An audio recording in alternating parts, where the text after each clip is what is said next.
Thanks so much for the really positive feedback that I've got in the first few videos for this channel. And I asked you which topic you'd like me to focus on, and most of you asked for some content about writing, so I thought I would start there. I'm really looking forward to making more content for this channel in the weeks ahead. So I thought that I would start with some information on how I got discovered for the professional writing gigs that I've done so far. Because I think that both of them wouldn't have come about if I wasn't making content here on YouTube and putting my content forward on other platforms as well. I'm a regular contributor to a teaching magazine now, both online and in print. And the way that I was discovered for that was they just found a resource that I'd made, and I'd put that on the popular teacher resource sharing website, TESS. Now, despite that resource being free for anyone to download and use in any way they wanted anyway, they asked if I wouldn't mind them including that in a bundle of resources that they were compiling for people to download from their website. So I just followed up and asked if they would be interested in more contributions from me. And I told them about this YouTube channel and how I had honed my writing skills by writing scripts for that. And yeah, they said, yeah, sure, we'll give it a go. We've got this idea for an article, why not give that a go? I wouldn't have got that opportunity if I hadn't been developing that skill of storytelling through writing scripts for my channel. I'm also, and these just arrived the other day, one of 5 authors for this textbook here with Cambridge Publishing. And again, they found me through my YouTube channel. When the commissioning editor reached out to ask if I was interested in this, I said, well, how did you find me? And she said, well, I had this kind of author profile in mind, and it would be somebody connected to the way that young people learn today.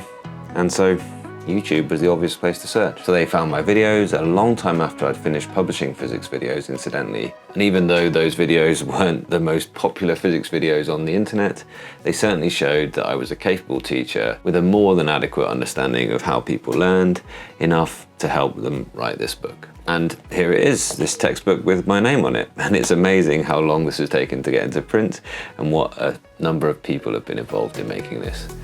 It's just looking so nice that I'm gonna seek out a bit of sun to continue talking this through. It's amazing because this is the first time all year that this space hasn't actually needed heating.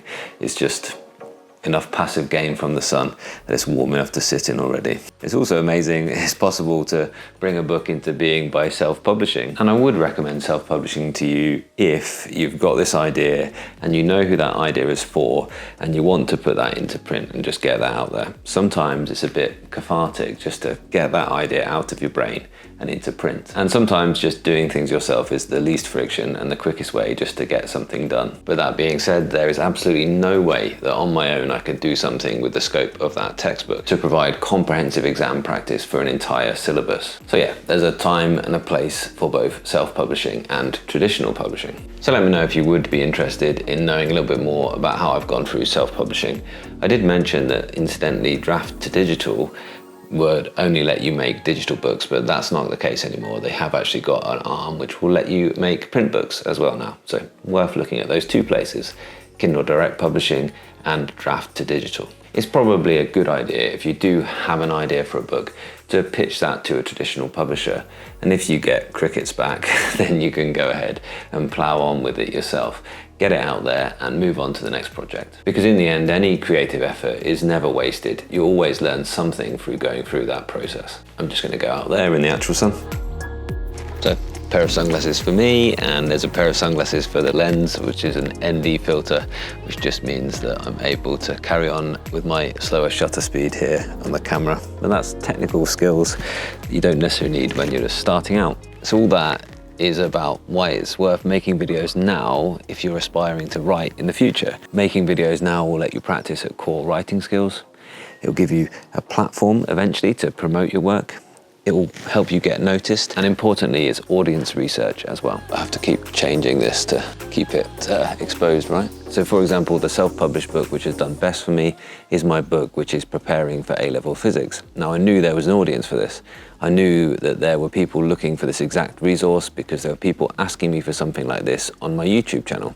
So I knew when I wrote that book and I promoted it that there were people who were waiting to buy that book. And I had an audience that I could promote it to for free straight away on my YouTube channel. And it might seem like, why waste your time making videos if you want to write? Well, I can tell you that a lot of big YouTubers, they consider themselves now first and foremost writers. They spend more time writing their scripts than they do of worrying about producing the videos. And I can tell you that videos, if they have been well written, are far easier to produce than ones where you're just talking and trying to think of your words as you go. That's what I've done in advance of this video, and sure, you might cringe at the thought of presenting that video to a camera.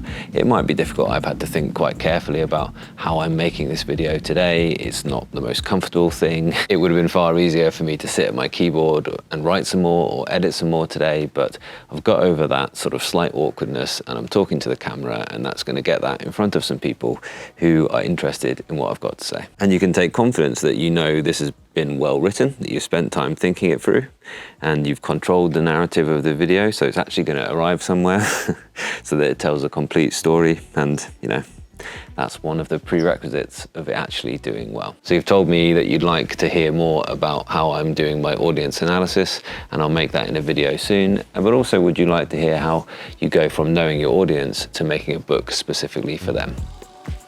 A lovely day. I mean, February is just coming to a close and it really does feel like spring already.